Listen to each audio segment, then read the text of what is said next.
अस्सलाम वालेकुम जनाब, मैं हूं आपका अपना शेफ़ ज़ाकिर और मौजूद हूं आप सबके साथ अपने शो ज़ाकिर किचन्स को लेके।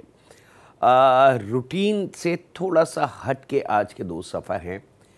फार्मूला वही है, यानी कि कॉन्सेप्ट हमारे पास वही है कि रमज़ान में कुछ ऐसी चीज़ें हों जो इफ़्तार में भी काम आ जाएँ, इफ़्तार के बाद डिनर में भी काम आ जाएँ, हल्का फुल्का खाना भी हो और ग़िज़ाइयत से भरपूर हो। तो चीज़ें वही लेके हम चल रहे हैं, उनसे हटेंगे नहीं, लेकिन आज रूटीन से थोड़ा सा हट के रमज़ान से रिलेटेड बहुत सारी जो रिक्वेस्टें आपकी हैं इंशाल्लाह ताला वो भी एक एक करके ज़रूर पूरी होंगी। और बहुत शुक्रिया मेरे उन फैमिली मेम्बर्स का जिन्होंने मीठी पूरियों के बारे में बहुत शुक्रिया अदा किया है। जी, बात वहीं आती है कि अगर एक या दो रिक्वेस्टें हमारे पास आएँ तो शायद वो सफ़र ज़रा देर से बनता है, लेकिन अगर किसी सफ़र के बारे में बहुत ज़्यादा रिक्वेस्ट आ जाए तो हमारी कोशिश होती है कि हम उसको सबसे पहले बना लें। तो यहाँ पे जनाब दो सफ़र हैं रूटीन से हट के।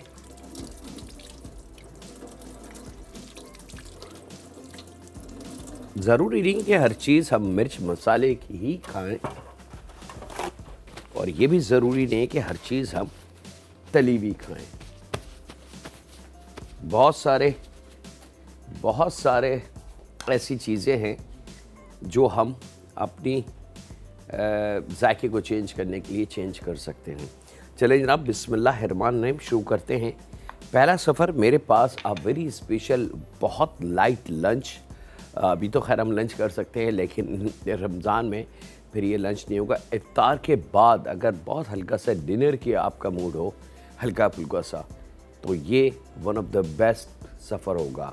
और ख़ास तौर पे वो फैमिली मेम्बर जो ये चाहते हों कि चाइनीज़ या रूटीन से हट के या कुछ थाई इस किस्म के खाने मिल जाएं, तो इंशाल्लाह ताला उनके लिए तो ये बहुत ही कीमती है। चलें जनाब, बिस्मिल्लाहिर्रहमानिर्रहीम।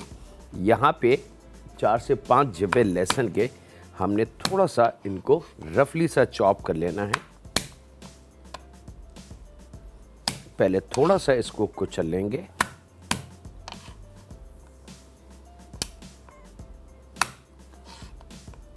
ताकि इसकी कटिंग बहुत आसानी से और जल्दी हो जाए।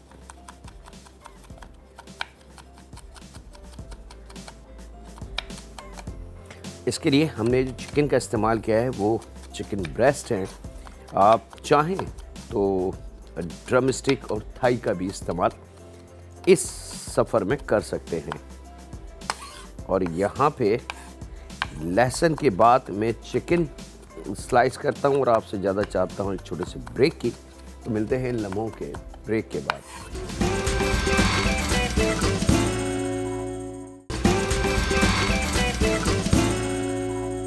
वेलकम बैक जनाब, ब्रेक से वापस आ चुके हैं। थोड़ा सा गैप आया, लेकिन इंशाल्लाह ताला हम उसको कवर करेंगे। लहसुन हमने चॉप कर लिया, 3 से 4 अदद टेबल स्पून ऑयल हमने रखा है पैन में, और ये लहसुन हम शामिल कर देंगे यहाँ इस ऑयल में। अच्छा, लहसुन को शामिल करने के बाद थोड़ा सा पकाएंगे ताकि इसका कच्चापन जो है वो फ़ौरन दूर हो जाए। और इस बीच हम चिकन ब्रेस्ट लेंगे, तकरीबन लगभग 250 ग्राम, 1 से 1.5 पाव। 250 ग्राम जो है बेसिकली 1 पाव होता है, आप 1 पाव से थोड़ा सा ज़्यादा भी यूज़ कर सकते हैं। और इसके हमने स्लाइसिस कर लेने हैं। और लहसुन हमारा रवा दवा है। याद रखिएगा लहसुन का कलर चेंज ना हो, उसका कच्चापन दूर हो जाए।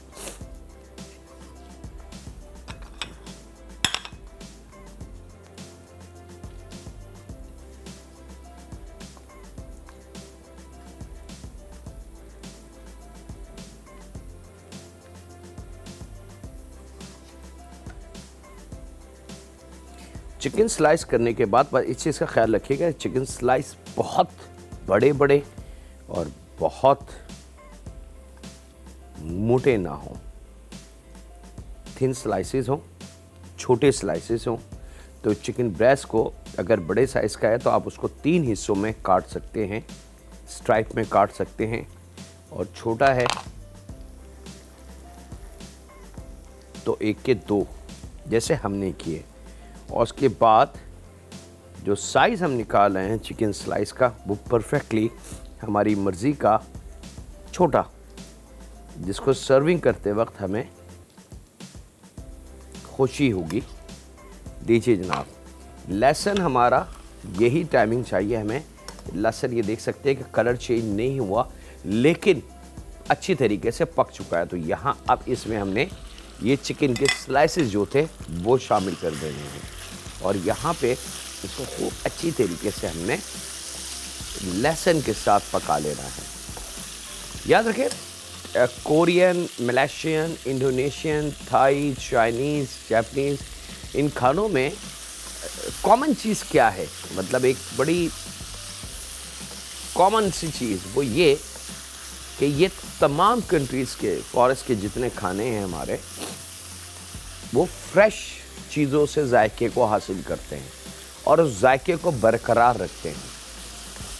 बहुत ज़्यादा मिर्च मसाले शामिल नहीं किए जाते। बहुत सारा लंबा प्रोसीजर नहीं है इसको पकाने का कि 1 घंटे के लिए या आधे घंटे के लिए आप इसको पकाएं, इसको ऐसे करें, फिर इसको दम दें, ऐसा कुछ भी नहीं है। क्योंकि अपनी ग़िज़ाइयत जो है हर चीज़ का, मिसाल के तौर पर लहसुन की अपनी ताकत मौजूद है। हल्का सा उसका कच्चापन दूर हुआ है, लेकिन उसका अपना वजूद लहसुन का मौजूद है। जब हम खाएंगे इसको फर्स्ट बाइट में और कोई एक लहसुन का दाना हमारे दांतों के बीच में आके दबेगा तो हमें उसकी फ्रेश खुशबू मिलेगी। ये है एक कॉमन इक्वलिटी इन फॉरेस्ट के खानों में। यहाँ 1 अदद प्याज हमने लेनी है और उसको भी थोड़ा सा छोटा काट लेंगे।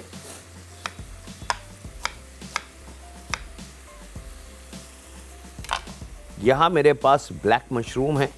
अच्छा, अब ये जो सफ़र है जनाब, ये मैं आपको बता दूं कि ये इसकी ब्लैक मशरूम मेन कोर है इसका, ठीक है। याद रखें, थोड़ी सी वजाहत कर दूं, हर खाने का एक मेन कोर होता है और वो क्या चीज़ है, उसके बगैर वो खाना वजूद में नहीं आ सकता। या खाना तो बन जाएगा तो फिर आपको नाम अलहदा उसको करना पड़ेगा, क्योंकि वो नाम उसके साथ फिट नहीं होगा। जैसे इसका है chicken lettuce with black mushroom, तो ब्लैक मशरूम जो है इसकी कोर है।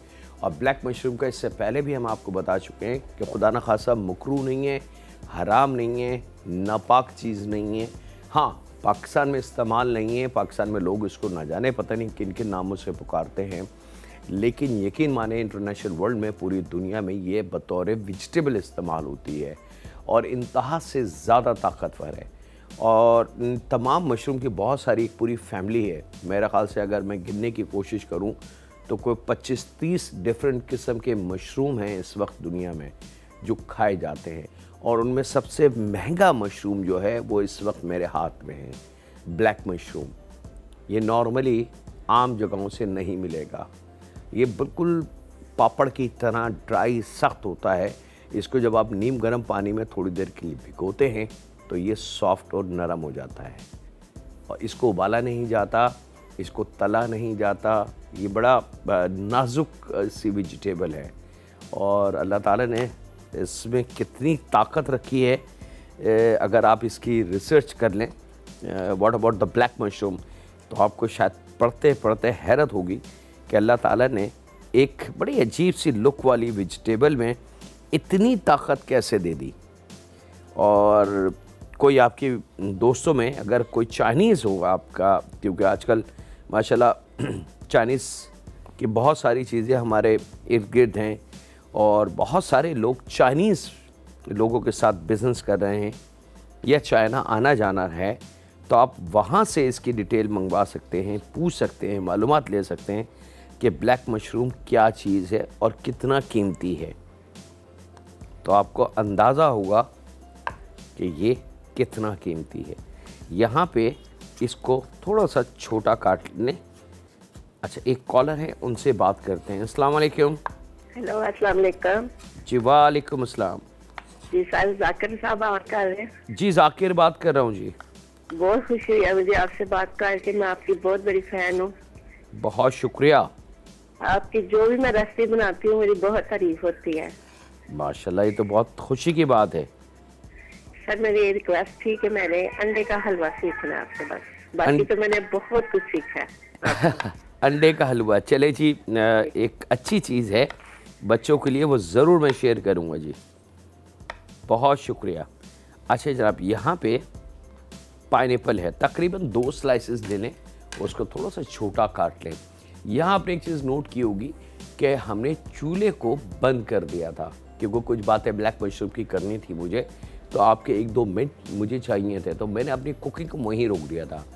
ये एक बहुत कीमती स्टेप और बहुत कीमती अमल होता है।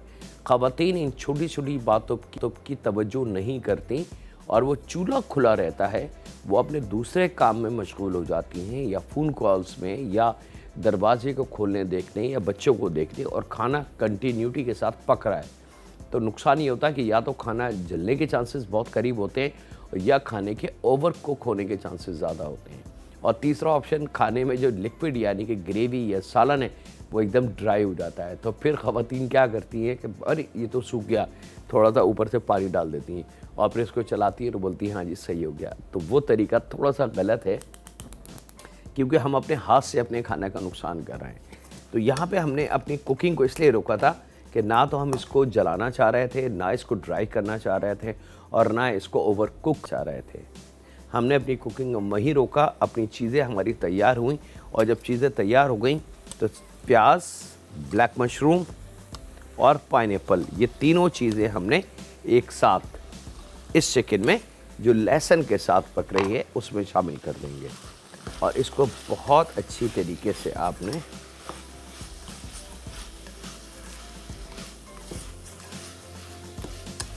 मिक्स कर लेना है। और चूल्हे की लो स्लो रखेंगे, याद रखिएगा, जितनी स्लो आंच होगी चूल्हे की, रिज़ल्ट उतना अच्छा हम हासिल कर पाएंगे। यहाँ पे अब बारी है इसके अंदर कुछ फ्लेवर, कुछ सॉसेस का इस्तेमाल, जिसके अंदर 3 टेबल स्पून ऑयस्टर सॉस है, वॉचेस्टर है जनाब 3 टेबल स्पून, और मेरे पास मौजूद है टमाटो केचप 3 टेबल स्पून। तो 3-3-3 तीनों जो सॉस है हमारे, जिसमें वॉचेस्टर, ऑयस्टर और केचप, वो 3-3 टेबल स्पून, या सॉरी हाँ 3-3 टेबल स्पून। और यहाँ पे कुटी काली मिर्च है, फ्रेशली इसी वक्त कूट लें। पाउडर की बात मैं नहीं करूँगा, मैं कुटी हुई काली मिर्च की जो क्रश होती है वो 1 चाय की चमची भर के वो हम शामिल कर देंगे यहाँ। साथ में थोड़ा सा जायके के हिसाब से नमक आ जाएगा। एक कॉलर है, उनसे बात करते हैं। अस्सलाम वालेकुम। अस्सलाम वालेकुम। हेलो। हेलो अस्सलाम वालेकुम। वालेकुम अस्सलाम। क्या हाल है शेफ ज़ाकिर? मैं महानूर बात कर रही हूँ लाहौर से। जी अल्लाह का शुक्र, मैं बिल्कुल ठीक ठाक हूँ। अच्छा, मैंने आपसे कहना था कि मेरी दादों ने क्या बनाना था? थोड़ा सा ज़ोर से बोलें ताकि मैं समझ सकूँ। शेफ सर, मेरी दादों ने आपसे 1 महीना पहले फरमाइश की थी कि पसंदे का तरीका, उनको शिकायत है अभी तक आपने कि बनाया नहीं वो। पसंदे? हाँ जी, हाँ जी, जी जी। पसंदे तो बहुत दफ़ा बन चुके हैं हमारे पास से, मसाले वाले भी बनाए, सादे वाले भी बनाए। अब अच्छा? अगर स्पेसिफिकली कोई फरमाइश है पसंदे की, कुछ और देखना चाहते हैं पसंदे में, वो मुझे आप बता दें क्लियरिटी के साथ। अच्छा, तो मुझे एक बात बताइए, मशरूम्स हमें ये जो आप बना रहे हैं ये कहाँ से मिलेंगे? हेलो जी हेलो, जरा जोर से बोले, आपकी आवाज़। हेलो जी जी, जो आप मशरूम्स आप बता रहे हैं ये कहाँ से मिलेंगे? ये आम सुपर स्टोर से मिल जाएंगे।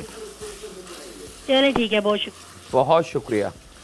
अच्छा जनाब, अब यहाँ पे नमक काली में शामिल करके हमने इसको बहुत अच्छी तरीके से फ्राई कर लेना है ताकि जो तीनों सॉस हमने शामिल करें, केचप, ऑयस्टर, वॉचेस्टर, वो कंबाइन हो जाए। और यहाँ वक्त एक छोटे से ब्रेक का, मिलते हैं लम्हों के ब्रेक के बाद।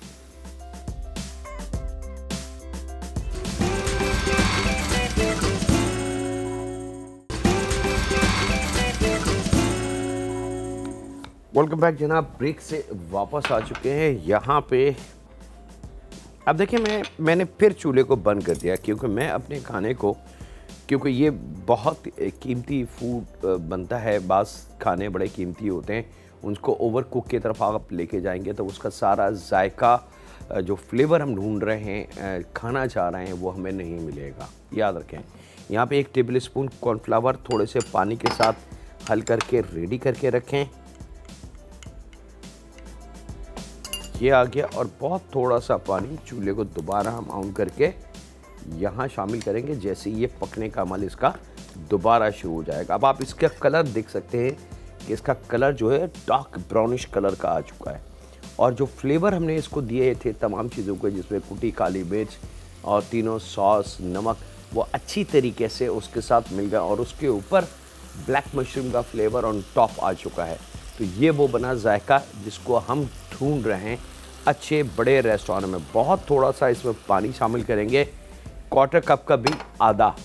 और जैसे ही वो पकने लगे तो इसके अंदर ये कॉर्नफ्लावर शामिल करके हम इसको मज़ीद पका लेंगे। एक कॉलर है, उनसे बात करते हैं। अस्सलाम वालेकुम।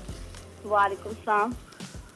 सर मैंने ये पूछना था, एक तो चिकन मंचूरियन के बारे में, वो कैसे बनाई जाती है, और सेकंड ये मैंने पूछना था कि ये बाजार के चने होते हैं ना, वैसे हमसे नहीं बनते, जो मर्जी कर ले। बाजार में क्या नहीं मिलते? चने लाते हैं ना हम लोग, चने बाजार से, मुर्ग चने या चने बाजार से बिके, वो ऐसे हमसे नहीं घर में पकते। हमारा कलर, टेस्ट, हर चीज मुख्तलिफ होती है। तो आप मेहरबानी करके किसी दिन बता दें हमें। चले जी, इंशाल्लाह। चने का तो खैर मैं अभी आपको बता देता हूँ, उसमें कोई इतनी बड़ी चीज़ नहीं है। चने को आपने उबालना बहुत अच्छी तरीके से। उसका तरीका यही है कि थोड़े से पानी में उसको पूरी रात के लिए भिगो देना। बड़े साइज़ का चना लें। चना जितना छोटा होगा उतना सख्त होगा, उतना गलने के बाद अकड़ा रहेगा। और जितना बड़ा चना होगा बड़े साइज़ का, भीगने के बाद, उबलने के बाद वो उतना ही नरम बनेगा। एक तो ये लॉजिक है। सेकेंडली, बाज़ार में जो मुर्ग चने या चिक्कड़ चने और चने के और बहुत सारे जो फ्लेवर्स हमें नाश्ते में मिलते हैं या नान चने वगैरह हम खाते हैं, उसकी जो लॉक है, यानी कि जिसको की कहते हैं या मेन कोर कहते हैं, वो है चिकन की यखनी। वो जो पानी ग्रेवी डलती है वो प्योर चिकन की यखनी बना के उसमें डालते हैं और फिर उसको पका देते हैं। तो उसका जायका हमें बड़ा यूनिक लगता है। ऐसा लगता है जैसे सूप भी हमें याद आता है, हमें मसाला भी याद आता है, हमें ग्रेवी भी याद आती है। हम समझ नहीं पाते कि इसका जायका ऐसा क्यों जा रहा है लेफ़्ट एंड राइट। अगर सीधा सीधा जायका हो, यानी कि मिर्च मसाले का, तो हम फ़ौरन उसको पकड़ लें। तो हमारे को धोखा देने के लिए, यानी कि खाने वाले को धोखा देने के लिए, उसके अंदर किया ये जाता है कि चिकन की पानी की जगह चिकन की यखनी शामिल की जाती है और चिकन की यखनी उसके जायके को चेंज कर देती है। इतना सा फार्मूला है जनाब। और बाकी जो आपकी फरमाइश है इंशाल्लाह ताला मैं ज़रूर पूरी करूँगा कोशिश करके। अच्छा जनाब, चिकन हमारी बिल्कुल रेडी है। और अब यहाँ पे हमने लेना है आइसबर्ग। ये एक ख़ास किस्म की लेटिस है जो आज से 10-12 साल पहले पाकिस्तान में नहीं मिलती थी, लेकिन अब अल्हम्दुलिल्लाह हमारी अपनी मुल्क की पैदावार है और बहुत ज़्यादा महंगी नहीं है, सस्ती है। लेकिन शुरू में तो ये एक फूल जो मैंने अभी खोला है आपके सामने, ये तकरीबन 300-400 रुपए का होता था, लेकिन अब ये 20-25 रुपए का आसानी से मिल जाता है। अच्छा, आइसबर्ग की एक और ख़ास, इसको काटा नहीं जाता, हाथ से क्रैक किया जाता है। आप इस तरीके से लेटिस के पत्तों को फैला दें। अगर कोई बड़ा पत्ता है तो उसको तोड़ लें।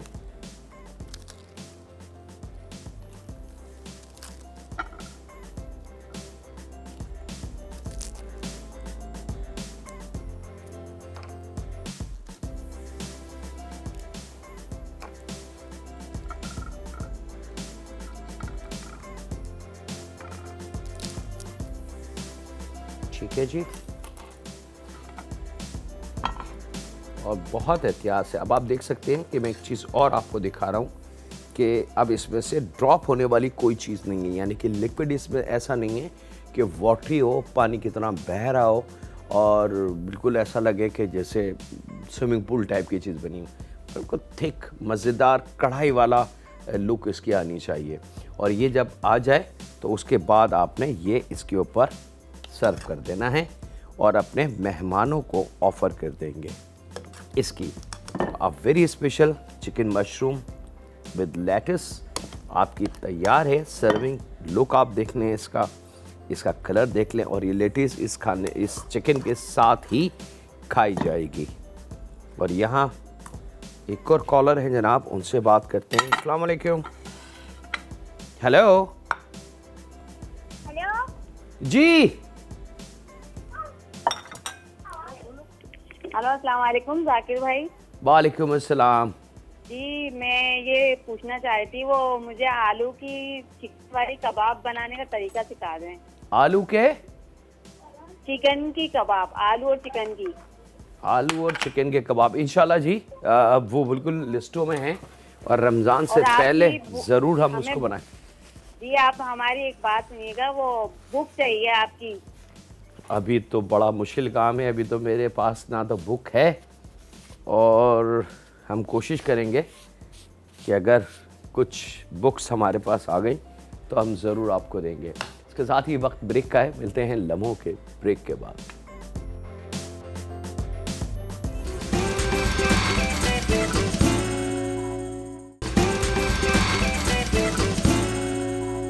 वेलकम बैक जनाब, ब्रेक से वापस आ चुके हैं। यहाँ पे दूसरे सफ़र की हम तैयारी कर रहे हैं, और दूसरा सफ़र है बीफ मायो रोल।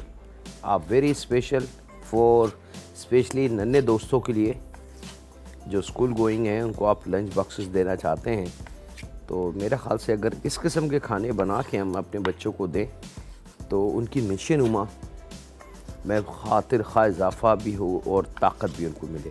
क्योंकि रेड मीट में बहुत अल्लाह ताला ने ताकत रखी है, ख़ास तौर पे मसल्स अगर बिल्ड करने हैं उसके लिए।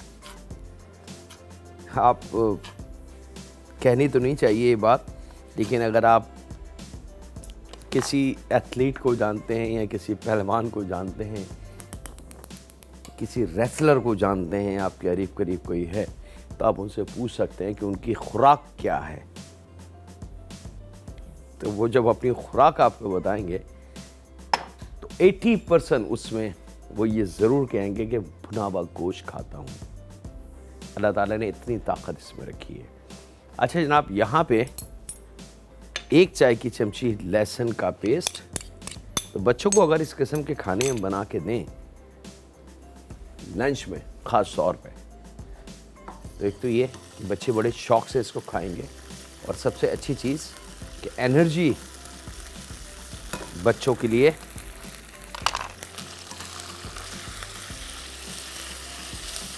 हम बगैर किसी आर्टिफिशियल एनर्जी के, किसी विटामिन की टैबलेट्स या सिरप के, हम जो कुदरत ने हमें दी हैं खाने की हलाल चीज़ें, हम उसके ज़रिए अपने बच्चों की तवानाई एनर्जी को बिल्ड कर सकते हैं।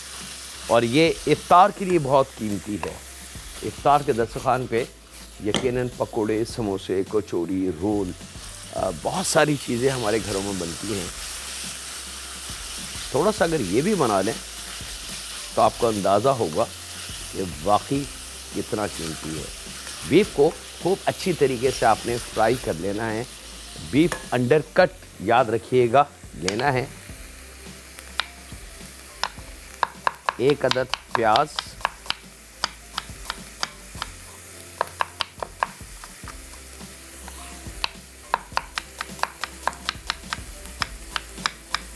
एक अदद प्याज हमने शामिल की। इसको ज़रा सा हमने मिक्स करना है ताकि प्याज की मिठास, तुर्च जायका बीफ में शामिल हो जाए, और लहसुन के जायके से इसका जायका मिलके बहुत ज़्यादा चेंज हो जाए। 1/4 चाय की चमची ब्लैक पेपर, इससे ज़्यादा मिर्च मसाले का इसमें काम नहीं है, क्योंकि याद रखिएगा नन्हे दोस्तों को जहन में रख के हम ये काम करेंगे। लेकिन अगर आपने बड़ों के लिए बनाना है तो इसके अंदर थोड़ी सी मिर्च का इजाफा आप अपनी मर्ज़ी के मुताबिक कर सकते हैं। हरी मिर्च को चॉप करके वो आप इसमें शामिल कर सकते हैं। लेकिन अगर नन्हे दोस्तों के लिए बना रहे हैं तो ये परफेक्ट है। इससे ज़्यादा इसके अंदर किसी भी मसाले की हमें ज़रूरत नहीं है, क्योंकि इसके अंदर असल जो चीज़ है वो है प्याज की ताकत, गोश्त की अपनी ताकत। इन दोनों ताकतों को हमने यूज़ करना है, लेकिन इसको ओवर कुक भी नहीं करने देंगे, ठीक है। अगर ये ओवर कुक हो जाएगा तो इसकी जितनी ग़िज़ाई एनर्जी है, जो इसके अंदर मिनरल्स हैं, वो सब जल के ख़त्म हो जाएंगे। बस ऐसा हो कि गोश्त पक जाए। और अंडरकट को लेने का मकसद, रीज़न ही यही है कि अंडरकट चिकन से भी जल्दी गल जाता है। ट्राई कीजिएगा घर ला के। मैं इसको थोड़ी देर और मज़ीद पका के इसको हटाता हूँ। आपसे ज़्यादा चाहता हूँ एक छोटे से ब्रेक के जाने से पहले मैं आपको बता दूँ कि मैं करूँगा क्या ब्रेक में, ताकि आपको आसानी हो जाए। यहाँ 1 पाव मैदा, थोड़ा सा नमक और पानी के साथ इसको मैं गूंदूँगा। और आपसे ज़्यादा चाहता हूँ एक छोटे से ब्रेक की। मिलते हैं लम्हों के ब्रेक के बाद।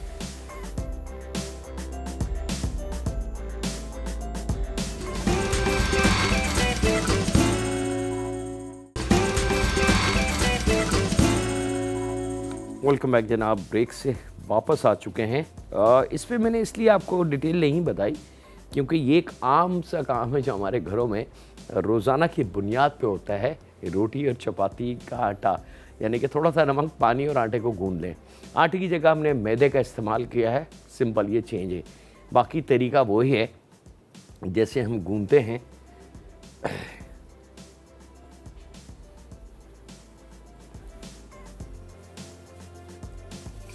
और इसको आपने बेल लेना। अच्छा, एक चीज़ का जहन में रखिएगा ख्याल कि हम जो है टाइम हमारे पास महदूद है, लिमिट है हमारे पास टाइम की, तो मैं डायरेक्ट आटा गूंद के इसको बेल रहा हूँ। आप ऐसा मत कीजिएगा।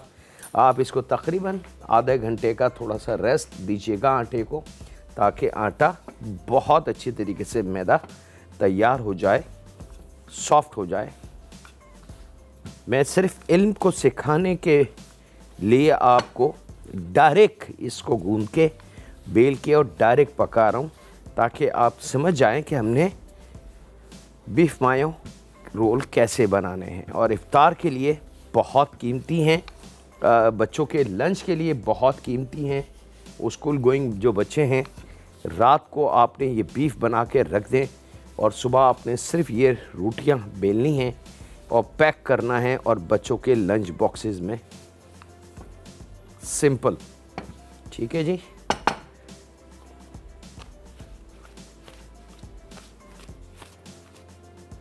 और पैन को गरम करके ये हमने इसके ऊपर एक रोटी। अच्छा, इस बीच हम अपना अगला जो स्टेप है इसका वो मैं कर लूँ।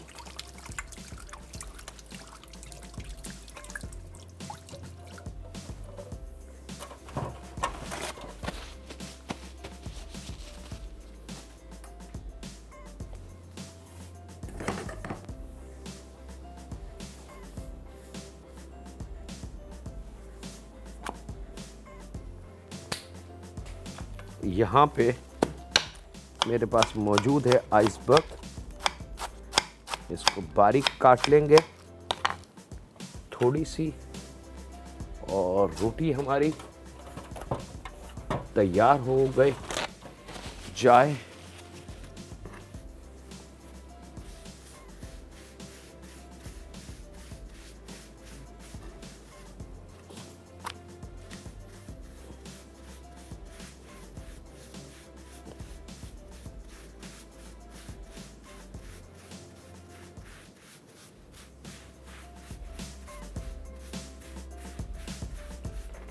ताकि बहुत एहतियात से दोनों साइड इसको हमने पकानी है, ताकि अच्छी तरीके से नरम रोटी बन जाए। अच्छा, अगर डिनर के लिए आपने सर्व करना है इसको, तो थोड़ा सा ऑयल आटे में ज़रूर मिला लीजिएगा, उससे रोटी थोड़ी देर तक नरम और मज़ेदार रहती है।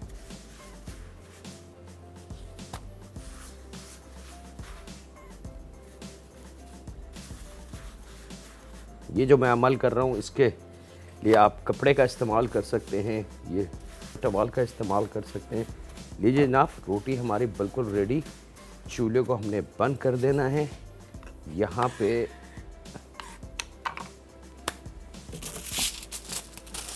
बटर पेपर, एल्युमिनियम फॉइल,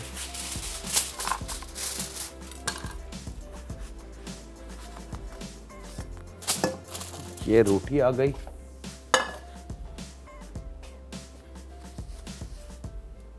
और इसमें हमने ये जो पका हुआ बीफ है ये इसमें रखना है।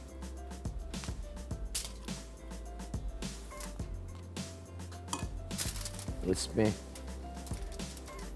आइसबर्ग, खूब सारी मज़ेदार तरीके से। और यहाँ पे रखेंगे जनाब थोड़ा थोड़ा मायो।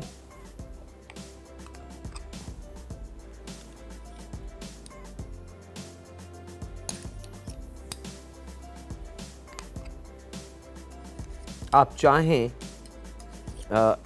असल में इसमें माए हुए, लेकिन अगर आप चाहें तो टमाटर केचप का भी इस्तेमाल इसमें हो सकता है, लेकिन असल जो है वो ये है। और अगर इसको मज़ीद आपने चटपटा करना है या बच्चे आपके थोड़ा सा चटपटा पसंद करते हैं तो फिर हरी चटनी जो बनती है पुदीने, धनिया और हरी मिर्च की, थोड़े से इमली के पानी में उसको कर लें, तो थोड़ा सा नमक डाल दीजिएगा उसमें जायके के लिए, तो वो मिर्च वाली चटनी वो भी आप इस पर डाल सकते हैं, जिसको लोग हरी मिर्च की चटनी भी कहते हैं, पुदीने की चटनी भी कहते हैं, हरे मसाले की चटनी भी कहते हैं, बहुत सारे उसके मुख्तलिफ नाम हैं, वो भी हम रख सकते हैं। लेकिन हमारा काम है ओरिजिनल ऑथेंटिक इल्म देना।